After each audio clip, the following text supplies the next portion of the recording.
ედუარდ შევარდნაძის ექიმობა ბევრჯერ შემოგთავაზეს, მაგრამ უარი თქვით. რატომ? რა არის, იცით, მაშინ აი ესეთი ის იყო რაღაცა ტენდენცია არსებობდა მეოთხე სამმართველო. საცა აწვენდნენ ხალხს დამსახურებულს და მკურნალობა და ავადმყოფის ყოფნა კლინიკაში წყვეტდა ექიმი კი არა, პაციენტი და მისი ნათესავი. ერეოდა. რამდენი ყველა ერეოდა, ყველა აბსოლუტურად. და ჩემი ხასიათიდან გამომდინარე, მე არ შემიძლია ასა რაღაცა იმაში ჩამაჯინო და ამიტომ კი დავდიოდი ხოლმე კონსულიუმზე, მაგრამ ძალიან იშვიათად ვცდილობდი არ წავსულიყავი. და ფიქრობდით, რომ დათანხმებულიყავით ედუარდ შევარდნაძის ექიმობას, იქაც მოგიწევდა ჩარჩოებში ყოფნა. გასაკვლად, ამიტომ არ მინდოდა. მე მესმოდა ის ცეკას დივანი, ესე იგი უფრო მეტი პრეტენზიები იქნება და უფრო მეტი ხო და მეოთხე სამმართველოს უფროსი ვინც იყო, ბოლოს მითხრა, იცი რა, ყოველ დღე მეუბნებიანო და გონიათ რომ მე ვარ წინააღმდეგი და ბლოკავთო და წამომყევი ერთხელ და უთხარი არა და ნუ ხო ძალით ხო არავინ არ ჩაგეჭიდებაო, წამოხვალ და გათავდება. წავყევი, იყიდა ყვავილები რაღაცა რამოდენიმე ტოტი და მოკლედ წავედი მე ყვავილებით. აი შესვლის უმალვე ისე შემხვდნენ მიუხედავად იმისა, რომ იმ პერიოდში მე მაინც ახალგაზრდა ვიყავი, ახლა ამ საქმისთვის 31 და 32 წელი ახლა აღარ იქნება ასე ახალ. მაშინ ეს ძალიან ახალი ექიმი შეიძლება მომღერალი და მოცეკვავე კარგია, მაგრამ ექიმს დიდი ის ნდობა არ ქონდა ახალგაზრდა. ისე შემხვდნენ, რომ ერთი წუთითაც არ მიფიქრია.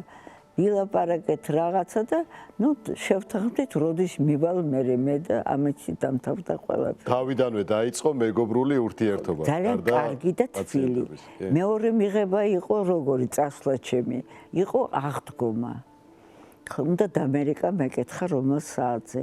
და ეხლა ვწვალობ, რა ვქნა, რო დაურეკო აღდგომა, ცეკას დივანია, ხო ვერ მიულოცავ აღდგომას, არ შეიძლება.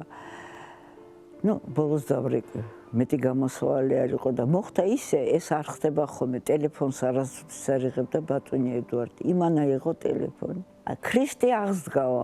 გითხრათ? იმან, რომ მითხრა ქრისტე აღსდგა, მომეშვა ყველაფერი. ხო, იმ პერიოდში ჭეშად მარიტად გავიქეცი ვერაზე მელიქიშვილზე ვცხოვრობდი და რაღაცა ყვავილები ვიყიდე, მინდვრის ძალიან დიდი თაიგული და მივედი იქ ამ თაიგული. რო გაიღო კარები, ისეთი პასკის სუნი იყო და ეს არომატი და წითელი კვერცხი, რომ ანუ აღდგომას აღნიშნავდნენ. ოღონდ ჩუმად ალბათ. ხო, მეტყვი რომ მე ცოლმა რომ მოვდიოდი, მითხრა იმედია შენ არავის არ ეტყვი. მართლა არ მithkomს არა. ეხლა ვლაპარაკობ, მეტყვი რომ ჯვარს ატარებდით იმ პერიოდში და არ იყავით პარტიული. ცეკას დივანისთვის ასეთი ექიმი არ შეიძლებოდა. როგორ გაართვით ამ ყველაფერს, როგორ მოგვარდა? მე მორწმუნე ადრე ნამდვილად არ ვიყავი, ახლა ბევრი იბრალებს რა მორწმუნე ვიყავი ეკლესიაში დავდი, მე ნამდვილად არ ვიყავი. თუ შევიდოდი ეკლესიაში, თუ ვიღაცა მთხოვდა, ვიღაცა ჩამოვიდოდა და უნდა მეჩვენებია. ჯვარი მომწონდა და მეკეთა როგორც სამკაული. და პარტიული საერთოდ არ ვიყავი. ხო და ჯერ დაიწყეს რომ ბატონო ედუარდ თქვენ ექიმს ჯვარი უკეთია და ბოლოს უთხრა რომ ნუ ალბათ მოსწონს ეკეთოს რა არის აქ ამისთან. მე დადგა საკითხი პარტიაში შესვლის. მე არავით არ შეიძლება მომითხეს თუ არ იქნები პარტიული ვერ იქნები. ნუ წავალ მეთქი მაშინ და დამთავრდება. ამაზედაც იგივე პასუხი იყო ბატონეთ. თუ არ უნდა ნუ აწუხებთ. არ არის საჭირო. პატრიარქმა მონათლა ედუარდ შევარდნაძეს და თქვენ იყავით მეორე ნათლია. მე ვიყავი.